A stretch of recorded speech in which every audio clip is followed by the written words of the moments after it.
Est-ce que le pouvoir gagne en éloignant Mandia?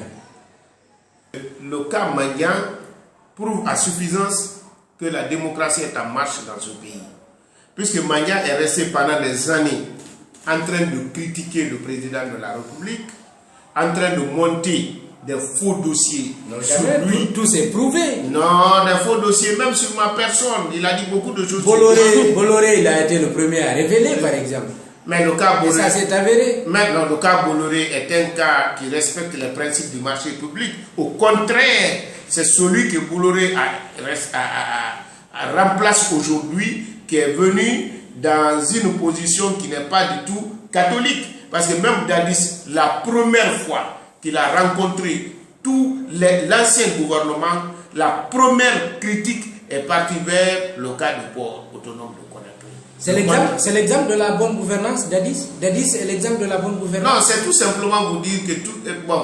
Je ne peux pas dire que Dadis est l'exemple de la bonne gouvernance. Ça veut tout simplement dire que ce cas-là était tellement connu que ça sautait aux yeux. Donc il n'est pas surprenant aujourd'hui que le président de la République a rétabli les choses à leur place et que Bolloré, si on est guinéen et on aime le pays, on doit être fier. D'abord, quand vous allez au port, l'investissement qu'il a réalisé depuis que le port autonome est port autonome, il n'a jamais reçu autant d'investissement. Et même quand vous regardez les blue zones qu'il est en train de réaliser pour la jeunesse, vous allez même être surpris si vous êtes à Kaloum. Et ce n'est pas prévu seulement à Kaloum, c'est prévu dans toutes les communes. Mais pourquoi baisser en exil un journaliste tout simplement parce qu'il vous critique? Je disais, le cas de Mandia Sidibé est un cas qui prouve à suffisance. Parce qu'il a fait trop de faux montages sur le président, il n'a pas répondu. Alors qu'il avait la possibilité de le poursuivre. Il avait la possibilité de laisser le procureur de le poursuivre, il ne l'a pas fait. Il a monté des faux dossiers sur les ministres, dont ma propre personne. Mais nous, on l'a laissé. Mais le cas présent, c'est un conflit qui l'oppose à un autre citoyen qui a saisi la justice. Et la justice est en train de faire son travail. Et le principe de la démocratie voudrait qu'il y ait une séparation nette entre les différents pouvoirs. Et je crois, même vous ne serez pas heureux de voir votre président de la République ou bien le ministre de la Justice faire des injonctions à la justice. C'est pourquoi, moi je lui dis en toute honnêteté, de venir devant la justice avec son avocat, il aura toute la garantie du monde. S'il s'avère qu'il n'a rien fait, beaucoup d'autres personnes ont passé devant la justice. Mais vous puisqu'il n'avait rien fait, ils ont été libérés. Oui, mais Mandia risque gros. Vous-même, vous avez parlé de dossiers que vous qualifiez même de faux, alors qu'il dit qu'il a toujours dit avoir les preuves de ces révélations. Et donc, en revenant faire face à la justice, il prend un Je vous dis, Mandia n'avait jamais la preuve de 90% de ces révélations. Mandia a dit une fois que moi, je suis allé le prier pour me prendre dans son émission parce que je me suis fait taper le doigt à Sékou-Touréa parce que j'ai dit ceci, j'ai dit cela. Ce qui était absolument faux. Alpha le fait souvent, il vous fait des... Peut-être que vous n'avez pas bien parlé. Ce qui était absolument faux parce que à Conakry, quand il le disait, j'étais en mission à Kissoudou. C'est pourquoi j'ai décidé de ne plus aller dans ces émissions. Tout simplement, pas parce qu'il critique, c'est que parce qu'il fait de montage. Mais nous, en tant que ministre de la Communication, mon objectif est de défendre même ceux qui sont en train de se faire perdre. Même ceux qui ne respectent pas la déontologie. Mais pour le défendre, il ne faudrait pas que je sois quand même en conflit avec les lois du pays. Vous avez vu le cas, par exemple, de Tata Kourou Diawara, puisque nous avons fait des enquêtes. Nous avons trouvé qu'aucune justice n'a été saisie concernant son cas. C'est certains militants du RPG Arc-en-Ciel qui n'étaient pas du tout contents de son comportement lors de la réception du chef de l'État à Cancan. Nous avons pu négocier entre les jeunes et lui et nous l'avons ramené au bercail. Nous avons pris même la responsabilité de le recevoir devant caméra et diffuser pour dire que tout ce qu'il dit sur le gouvernement, nous l'acceptons, nous l'assumons. Mais s'il a affaire à la justice, là, on ne peut pas faire des injonctions à la justice. Donc, M. Mandiang Sidibé n'est pas en conflit avec l'exécutif, il est en conflit avec le pouvoir judiciaire qui est indépendant du pouvoir exécutif. Mais monsieur, tout le temps agressé par des agents de la sécurité, le dernier cas en date est Thierno Amadou Camara, le directeur de publication de guinématin.com, qui s'est fait arrêter par la police. Qu'est-ce que vous faites pour aider les journalistes à exercer librement dans ce pays? Les conditions sont créées pour que les journalistes exercent leur travail librement. Et je crois même, selon ma perception, la loi est allée trop loin. Par exemple, la dépénalisation du délit de la presse, c'est une loi qui crée même deux citoyens différents. Un citoyen qui peut insulter les autres sans risquer le pénal et l'autre ne peut pas l'insulter sans risquer le pénal. Attention, mais attention. Si, Écoutez, je vais finir. Le journaliste peut être poursuivi pour un délit de droit commun, c'est différent. Non. Le journaliste est protégé dans l'exercice de son métier. Je veux tout simplement vous dire d'abord, quoi qu'il arrive, même s'il y a la loi, si les journalistes estiment qu'ils ont été lésés, leur droit a été violé, c'est à eux de saisir la justice. Il n'y a aucun pays du monde où il n'y a pas de problème de ce genre. C'est lorsque la justice est saisie et que la justice ne fait pas correctement son travail, puisque le président de la République est le garant du fonctionnement normal des institutions, le président de la République préside aussi le Conseil supérieur de la magistrature. C'est à ce moment qu'ils peuvent prendre leurs responsabilités, mais pas avant. Maintenant, je reviens sur le cas de la justice. D'abord, nous, qui était en reportage au Palais du Peuple, s'est fait agresser par un agent de la gendarmerie. On a poursuivi le dossier durant 2 mois. Il a fini par remporter, mais le monsieur a été condamné, mais aucune condamnation n'a été appliquée sur lui, ni celle pécuniaire, ni la condamnation pécuniaire, ni celle privative de liberté. Il dit qu'il a été condamné. Absolument. Mais vous savez, il y a double degré de juridiction en Guinée.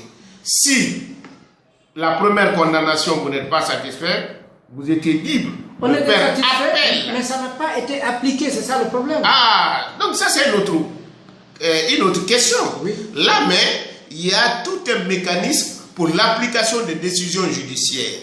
Donc, estimez-vous heureux le fait que déjà le gendarme a été jugé et condamné, ce qui veut dire que la justice fonctionne normalement. Maintenant, l'application est un autre mécanisme, donc vous avez la possibilité de faire appliquer cette sanction.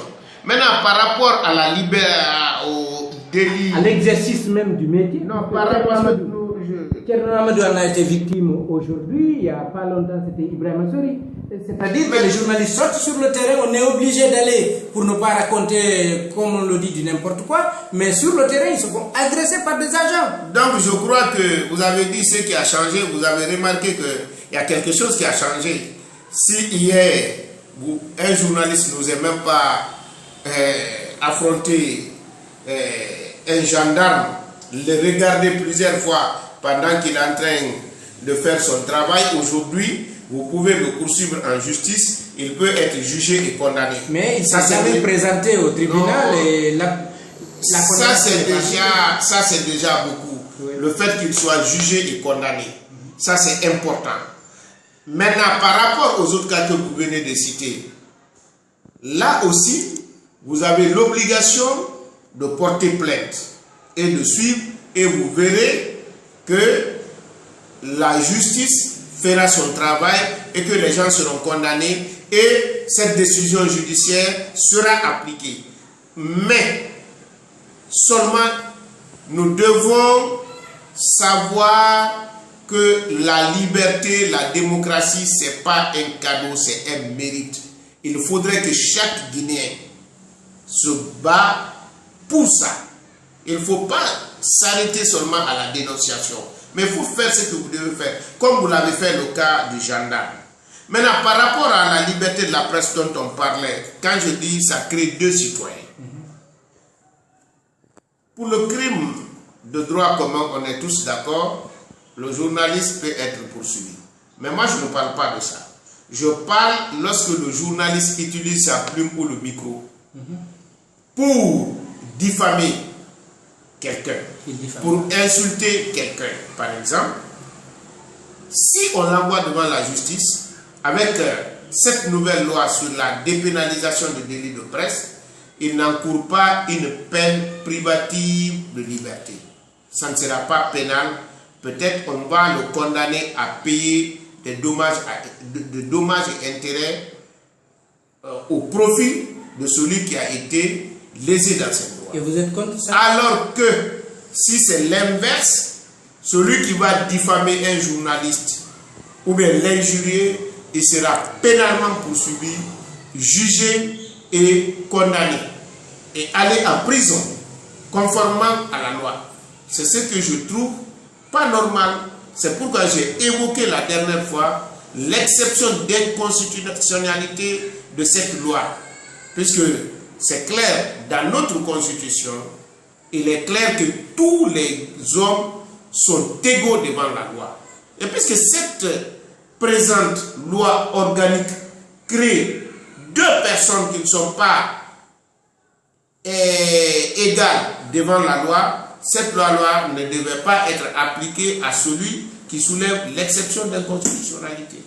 Qu'est-ce qui fait que Makanera, avant d'être ministre, il est vrai, quelqu'un qui avait un mouvement, d'abord un parti politique, ensuite un mouvement de soutien qui aimait applaudir Alpha Condé et critiquer, voire insulter les adversaires d'Alpha Condé, mais il donnait l'impression quand même d'être ami des journalistes. Aujourd'hui, il se rebelle contre la presse, contre les journalistes, alors qu'il est ministre de la Communication.